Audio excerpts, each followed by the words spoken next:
Vision civil service में आप लोगों का बहुत बहुत स्वागत है दोस्तों। आज हम लोग जिस टॉपिक पे डिस्कस करेंगे वो भारतीय संविधान एवं राज्य व्यवस्था का बहुत ही अच्छा टॉपिक है।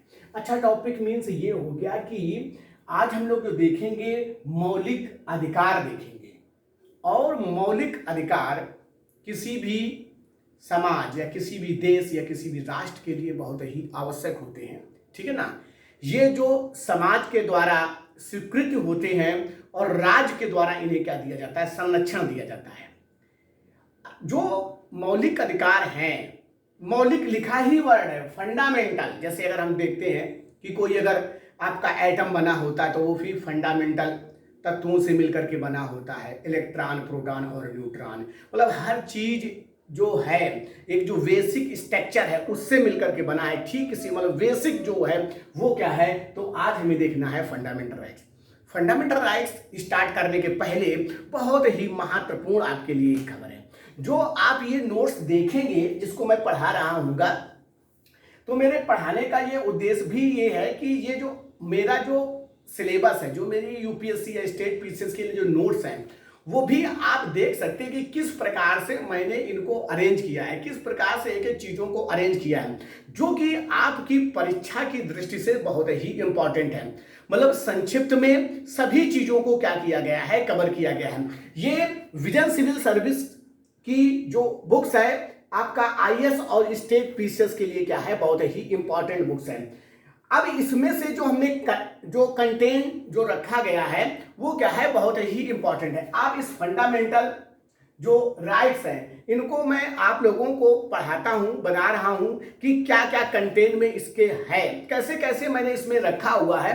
तो आप इस बुक्स के अंदाजा लगा सकते हैं कि इस बुक्स को मैंने किस हिसाब से बनाया गया होगा। इसी प्रकार से सभी बुक्स विजन सिविल सर्विस की आपको मिल जाएंगी। किसी भी चीज को हो, आपकी भूगोल की हो, आपकी इंडियन ज्योग्राफी हो जाए या वर्ल्ड ज्योग्राफी हो जाए, आपकी चाहे आपका अर्थशास्त्र हो जाए, मतलब हिंदी और इंग्लिश दोनों मीडियम में क्या है जो आपको बुक्स मिल जाएंगे।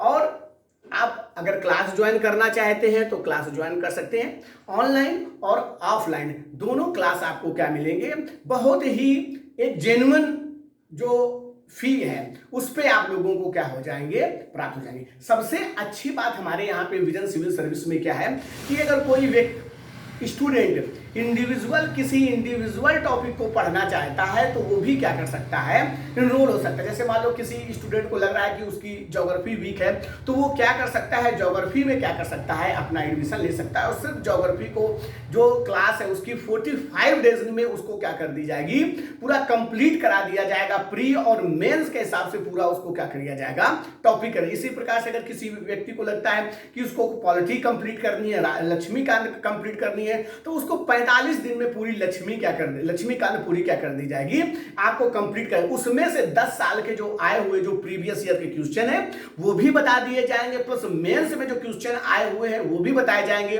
प्लस आने वाले जो संभावित क्वेश्चन कैसे हो सकते हैं वो भी क्या किया जाएगा, आपको फ्रेमवर्क करा दिया जाएगा। इसके अलावा ये 45 डेज का जो कोर्स होगा जो इंडिविजुअल टॉपिक वाइज है आपका, इसके अलावा इसका मतलब ये है कि हम आपके साथ में हमेशा जुड़े रहेंगे। अगर आपको कभी भी एक एजुकेटर की जरूरत हो रही है तो वो हम आपको हमेशा गाइड करते रहेंगे कि इस चीज को क्या करना चाहिए, आपको किस प्रकार से पढ़ना चाहिए, कौन सा करंट अफेयर्स आया हुआ है तो आपको इसमें से लिंक करना चाहिए। वो सभी चीजें क्या करते हैं, हम बताते हुए चलते हैं। तो जो स्टूडेंट इंटरेस्टेड है तो संपर्क कर सकते हैं हमसे, डेमो क्लास कर सकते हैं। 3 डेज की आपकी क्या रहेगी, आपकी डेमो क्लास रहेगी, तो आप डेमो क्लास भी करके देख सकते हैं। ठीक, तो ये हो गया। अब हम आते हैं, देखते हैं कि जो हमारे फंडामेंटल राइट्स हैं जो वो हैं क्या है। तो अगर हम फंडामेंटल राइट्स की बात देखते हैं, जो हमारा सबसे पहले फंडामेंटल राइट्स है तो हम देखते हैं हमारा कि इनका कॉन्स्टिट्यूशन में कहां पे इनका रखा गया, कॉन्स्टिट्यूशन में इसका स्थान कहां पे दिया गया। तो अगर हम कॉन्स्टिट्यूशन की बात देखते हैं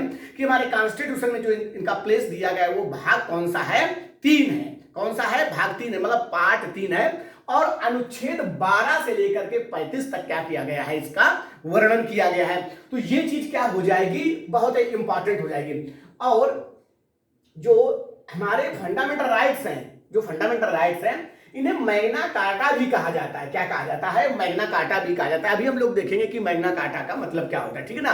तो इसलिए इन्हें क्या कहा जाता है? मैग्ना कार्टा भी कहा जाता है। तो ये चीजें क्या करेंगे हम लोग सब देखते हुए चलेंगे। तो आप लोगों को बने रहना है, क्लास छोड़ करके जाना नहीं है, स्किप नहीं करना है, आपको समझना है चीजें, देखना है कंटेंट कैसा है, ठीक।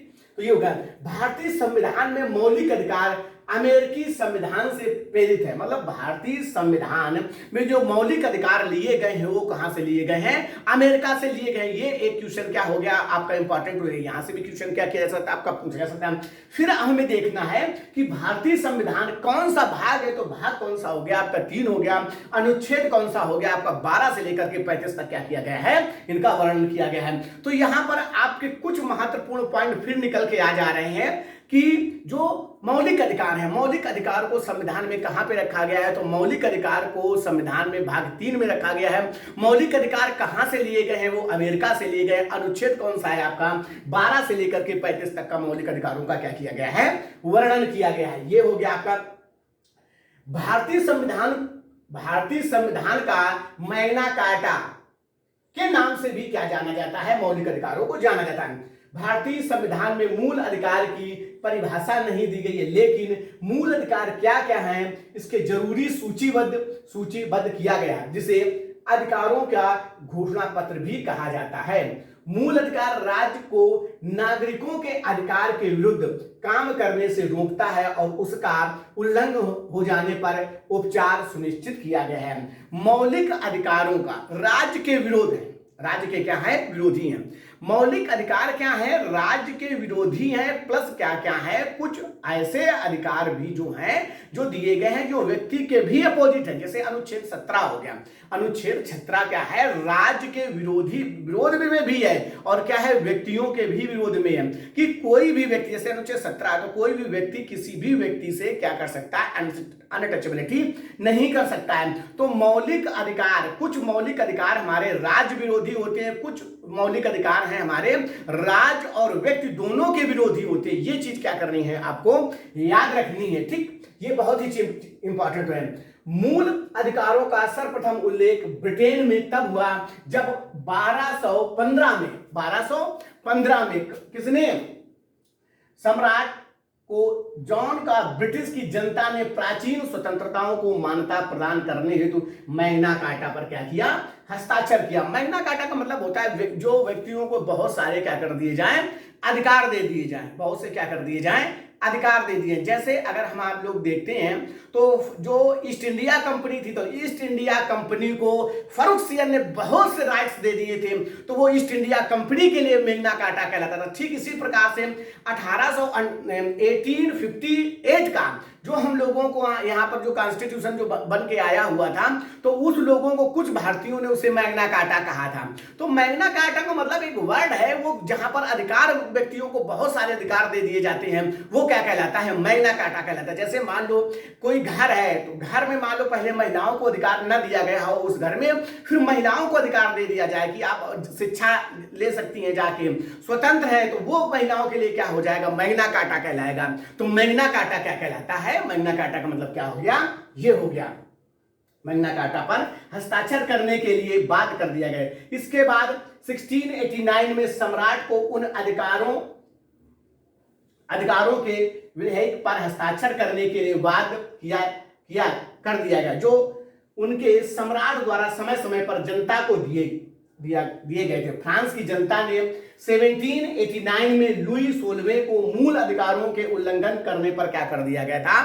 फांसी पर चढ़ा दिया गया था। संयुक्त राज्य अमेरिका ने अपने संविधान संशोधन द्वारा मूल अधिकार पत्र बिल ऑफ राइट्स को जोड़ा गया था। तो ये इस प्रकार से हमने अपने जो बुक्स में नोट्स में क्या किया है, इन सभी चीजों को बहुत अच्छे से क्या करके समाहित करके रखा हुआ है, जो कि आपकी परीक्षा की दृष्टि से क्या होंगे? बहुत महत्वपूर्ण हो सकते हैं। तो इसलिए हमने जो मौलिक अधिकारों को जो परिभाषा रखी है वो बहुत अच्छी क्या रखी है? एक वाइड परिभाषा रखी है, विस्तार पूर्वक परिभाषा रखी गई है, ये देख सकते हैं आप, ठीक। मौलिक